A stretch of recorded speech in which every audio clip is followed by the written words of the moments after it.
Hello everyone, this is Ben from Live to Love, Love to Live. Thank you for tuning in to my first video. This channel will be dedicated to the mission of spreading the importance of treating people with love, kindness, and respect, and the realization that we're all part of the same consciousness. We're all in this together. My goal is to make people aware that we're all in this together. We're all the same.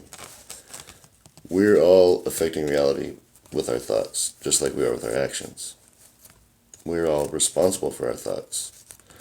And we are all capable of changing our reality by changing our thought processes, which seems unbelievable to some people, but it's honestly true. I want to show people that if you put forth the effort to live to love, you really will love to live. In other words, if you live your life for love, you will love living your life so much more fulfilling. So you're probably wondering, how did I get to this realization and this goal of mine? Well, it's been a long time coming.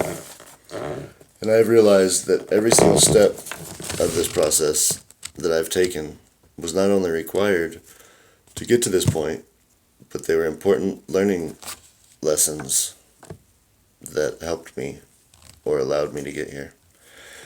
I was born in New Mexico. Throughout my childhood, one of my favorite pastimes was building pyramids out of Legos. For some reason, maybe it was meant to be, I think, but I love to build pyramids with Legos, even today. And I'm no longer a child, except at heart. But this started at a very young age. If I wasn't building pyramids out of Legos, I was usually watching Indiana Jones and pretending I was an explorer like he is, making important archaeological finds all the time. This led me to my love and appreciation of stones and crystals, and planted a seed of intrigue towards pyramids for later on in life. My dad was an avid golfer, and at age 5 he got me started golfing.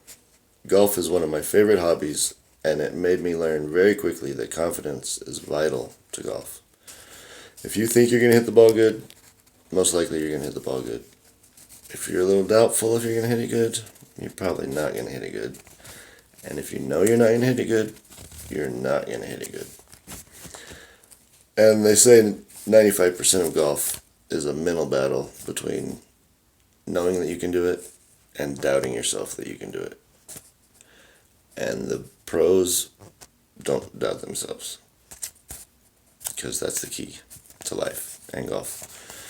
And it correlates directly to every aspect of life. Being confident in life means you're going to get what you want. Excuse me. I've always been interested in water also. I learned to swim at a very early age, and have loved swimming ever since. I feel it's a vital life skill, and if you don't know how to swim, go get swimming lessons now, as soon as possible. Very important. Now, my love of water led me to pond and waterfall installations. I build ponds and waterfalls in people's backyards, and they're super relaxing and just so nice for your backyard. But anyway, this building of these led me to research natural water sources, springs, streams, and other things. And this was a huge connector between me and nature, my mother nature. You probably know her. She's related to Mother Earth. And we, later on in the channel, will definitely get into more aspects of water, because water is magical. Okay? Another thing I've always been interested in and connected to is I've always had a special connection with animals. I've always had pets my whole life. I've had dogs, ferrets, horny toads, hamsters, more hamsters, and more dogs. Right now I have 2 dogs and a bearded dragon, and I love all 3 of them very much. It didn't take me long to realize that pets, like dogs, especially dogs, are a great example of how friends should treat you. A dog loves you and appreciates you no matter what. Anytime you come in the front door, they're wagging their tail and happy to see you. It's so nice. And they don't ask for anything in return. You know, they don't want anything in return for their love. They just want you to love them too. It's a really nice relationship. And like I said, they never expect anything in return for your love. They are always true to you. And I often wonder if humans were more like dogs, how much better the world would be if we had a dog's mindset. My pets helped develop another strong connection with me, to nature and to animals. I hear one of them walking around now. You can probably hear his collar jingling. Alright, I've always loved mathematics. At an early age, I knew I had an advantage in math versus my peers. I have a gift of visualizing things in my head, numbers included. It's like I have a piece of paper in my head that I can write on, and I can look at, and I can refer to later on. It's like I have a calculator in my head, and I am so grateful for it. And this love for being able to do math led me to chemistry, which I got a master's degree in, and I studied for 7 years, and I did a ton of research because I had a thesis I had to do and other research projects. So we learned how to do real research. Scientific journals, and libraries, go a long way. Real research, not just watching one YouTube video and act like you know something. Like I was doing real research. I still do real research. It's the only kind of research I do. And so here I was with a master's degree in chemistry, and I thought I had it all figured out. Boy, was I wrong. At this point, I believed everything I had been taught. I believed so much that I thought we were here by evolution, and when our life was over, it was over. Lights out, done. Disintegrating in the ground, decomposing. And that was it. I didn't believe in a higher power, or that I had any connection to anyone or anything in this universe besides maybe some close family. But I wasn't even looking for answers, is how dumb I was. Years of robot work later, I somehow stumbled onto Dr. Stephen Greer and Unacknowledged, and then Tyler and Secure Team, and these are UFO alternative information gathering research sites, and these people have done a lot of amazing stuff, it seems. And after watching these, I had hundreds of questions about hundreds of topics, and I started researching.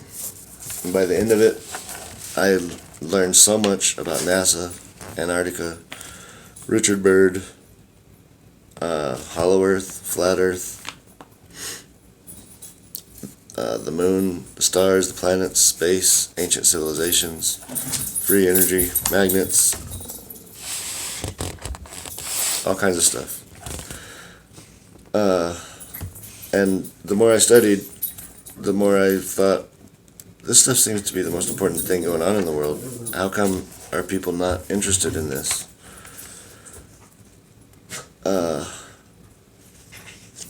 So I'm like a walking alternative information library, walking around, dropping knowledge on everyone I see, trying to tell them as much information about as many topics as I possibly could, which is a little overwhelming. Maybe. So people were getting tired of me basically trying to spill my brain out every time I saw them about every topic I knew about, which seems annoying now that I think about it. When I wouldn't probably have noticed, but a good friend of mine told me that I needed to relax a bit. I needed a new approach, because people were starting to think I'm weird, which I like to be weird, so I don't care. But people thought I was getting crazy, which I don't like. I'm not crazy. In hindsight, I see why. It's a little crazy. And this part of my journey really opened my mind towards accepting new ideas and thinking about new ideas and giving new ideas a chance. It's hard to do sometimes, but you really need to. And it made me much less naive in worldly affairs. Much less naive. At this point, I saw a life-changing presentation by Michael Tellinger. This man is amazing. He's a ex-pharmacist turned research scientist. And he opened my eyes to sound, frequencies, resonance,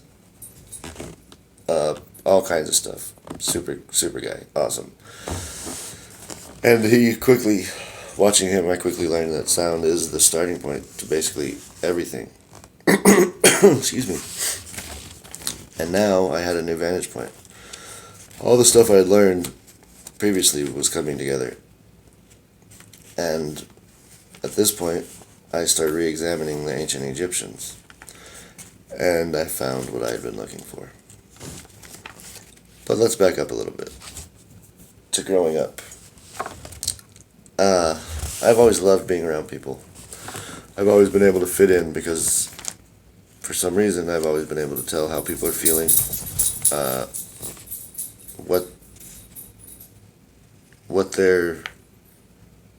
what they need, and how.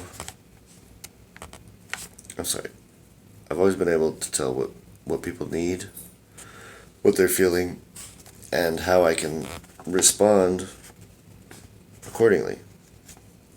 To be friends, to be nice. I'm a nice guy. I like to be nice to people. Except this has always left me feeling different than others. I've always wondered why I've got to cry during every single movie I watch. And why sometimes commercials make me want to cry. And why I'm just so emotional. It's good. I used to think I was stricken by this. But now, I know it's a gift. I used to wonder why aren't my mom and sisters crying? And I am. Because I hung out with them all the time. I'm not trying to be sexist. That's who I hung out with, my mom and sister. Like I said, I thought I was stricken by this characteristic, but now I know it's a gift. It's a blessing. Being an empath is fantastic. I love and care about everyone. Everyone I meet, everyone I don't meet, I love and care about. I love old ladies. Excuse me. I love elderly ladies. I love babies, women, men, kids, grandpas. Not to mention rocks, crystals, grass, trees, bumblebees, ladybugs, iguanas, everything. And I especially love our Mother Earth. She's fantastic. We need to treat her better. She feeds us. She keeps us alive. We need to take care of her. And I also love the simplicity of our complex system or universe or whatever you want to call it. It's truly beautiful and truly amazing.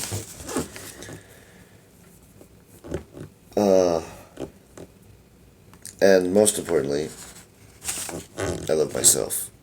Not in a conceited way, but in a way that I don't feel like I need to fit in. I don't want to fit in. I'm me. I love me. I love being me. You should too. Love me. No, you should love you. Yeah. Now, I know it seems like I'm claiming like I'm superhuman or something, but I'm not. I'm not claiming to know everything. I know that I know very little. There's a whole lot more to know. And also, I don't think I'm better than anyone because I have the knowledge I have. I'm not better than anyone. We're all the same. I know that we all deserve respect, kindness, and a helping hand. And most of all, we all deserve love. The first step, though, is realizing that you yourself deserve respect, kindness, and love. You deserve to be happy. You deserve to find true love. But if you're not being true to your love inside of you, and being truthful, and being fake and trying to impress someone that isn't what you really need, you will never find true love. True love means this person will love the true you. It's a natural, true love. It's not about what clothes you're wearing or what you look like or anything like that. So you must be true to your love to find true love. But when you do find true love, you're going to know it. And it's going to change your whole world, and it's going to be the best thing you've ever had. Guaranteed. I know this was a lot of info to digest for the first video, but I needed to get it out there so you could see who I am and get to know me. This is just the beginning. I am going to help many people with my efforts and videos. And this is the most exciting thing I've ever done, and I can't wait to do it. And we're going to cover many, many topics on this channel, and I can't wait to be a part of your lives. I knew in my heart the first time I held a door open for an elderly lady who was taking a long time. I knew I was in for a lifetime of helping people because it just feels so good. Man, I love it. Try it out.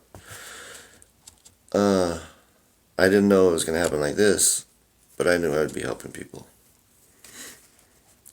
So, if we can live to love, we will love to live. And that is that. Big shout out to the Beatles, because it really is true that all we need is love. Love your kids, love your pets, love your grandparents, love your significant others, love your friends, love your sisters, love your brothers, love your parents, love all. Live to love to live. My name is Ben, and I definitely live to love, and I most indubitably love to live. It's the best. Don't forget to subscribe, leave a like if you liked it, and we're going to probably have to get a love button in here pretty soon. Every week, or every day, every video, I'm going to have a song of the day to suggest to you, and I'm going to have a poem of the day that I wrote that day to go along with what I'm saying. So today's song of the day is Prototype by Outkast. Outkast, can't go wrong with them. Now, for the poem of the day, just a little something I wrote earlier. I was always looking for it, and it left me alone. When I halted my search, it hit me like an Indiana Jones booby-trap stone. It's right here for us all, but first let's make sure we give it. Let's all live to love, and this life, I guarantee we will all love to live it. Like I said, I'm Ben. I definitely love to live and live to love. I love all of you and can't wait to meet you again. So let's follow our hearts. Let's be kind to each other. Let's love each other. Let's help each other. Let's save the world. Peace. Love is the answer. Don't forget to subscribe.